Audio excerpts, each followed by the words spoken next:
उदाहरण के लिए 100 ग्राम मूंगफली के दाने यदि हम गिन लें तो हम आसानी से बता सकते हैं कि 1 किलो मूंगफली में कितने दाने होंगे।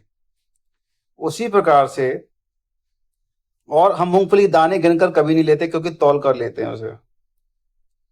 तो इसी प्रकार से एटम और मॉलिक्यूल की संख्या का पता लगाने के लिए हमने मोल कंसेप्ट का यूज करते हैं केमिस्ट्री में।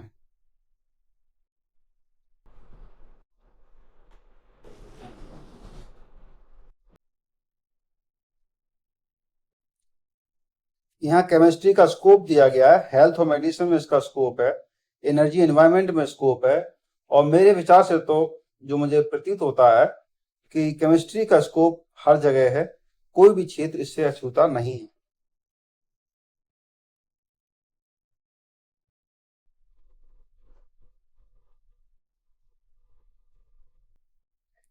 मटेरियल्स एंड टेक्नोलॉजी में इसका स्कोप है केमिस्ट्री का, फूड एंड एग्रीकल्चर में इसका स्कोप है।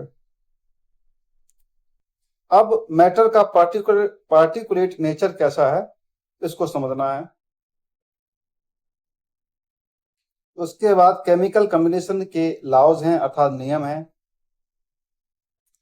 मैटर के पार्टिकुलेट नेचर के बारे में यह बात है कि मैटर को जब तक हम डिवाइड करते जाएंगे, विभाजित करते जाएंगे, कहीं ना कहीं उसका एक लास्ट कण जरूर हमें मिलेगा, ऐसी पहले सोच थी।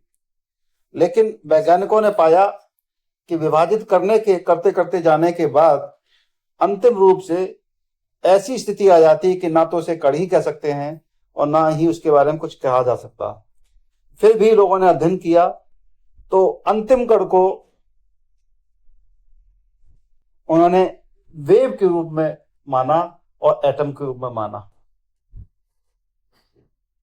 तो ये ड्यूअल नेचर हो जाता है एटम का इस प्रकार से।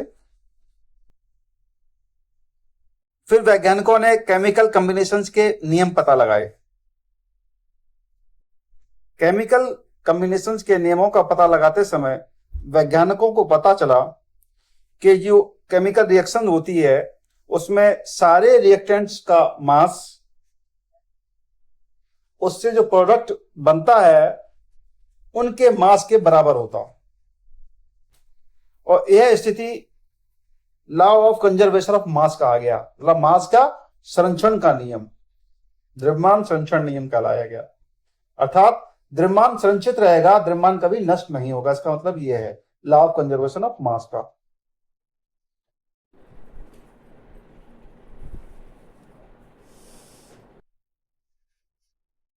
तो केमिकल कॉम्बिनेशन नियम के बाद डाल्टन एटॉमिक थ्योरी आती है।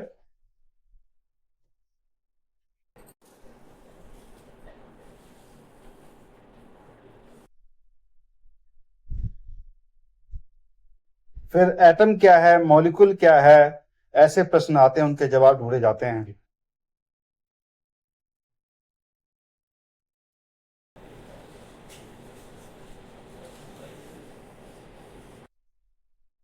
ये कुछ एलिमेंट्स हैं और उनके सिंबल्स दिए गए हैं।